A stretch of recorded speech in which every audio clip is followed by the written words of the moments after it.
আজকে আমরা কথা বলবো বাংলাদেশ জাতীয় চিড়িয়াখানা নিয়ে, যা প্রতিষ্ঠিত হয়েছিল 1964 সালে। তবে এটি দর্শনার্থীদের জন্য খুলে দেওয়া হয় 1974 সালে।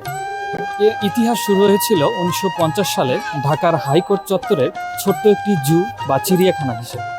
এটি তৈরির মূল লক্ষ্য ছিল বিপন্ন বন্যপ্রাণী সংরক্ষণ করা এবং প্রাণী নিয়ে বৈজ্ঞানিক গবেষণা করা এবং শহুরে মানুষের সাথে প্রকৃতির একটি সম্পর্ক তৈরি করা।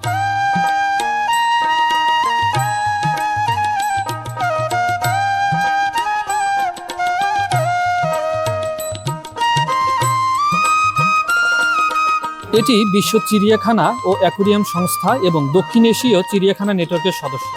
কাজেই এটি আন্তর্জাতিক নিয়ম মেনে প্রাণীদের সুরক্ষা দেওয়ার চেষ্টা করে থাকে।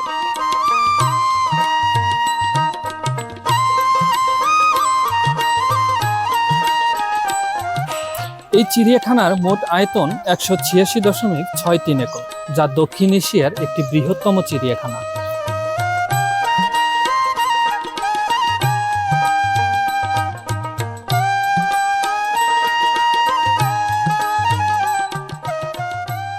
চিড়িয়াখানায় আসলে যে জিনিসটা দেখার আগ্রহ সবার থাকে সেটি হচ্ছে হাতি। তো আমরা এবার চলে এসেছি হাতি যেখানে আছে। তো দেখেন, আমরা হাতি দেখতে পাচ্ছি।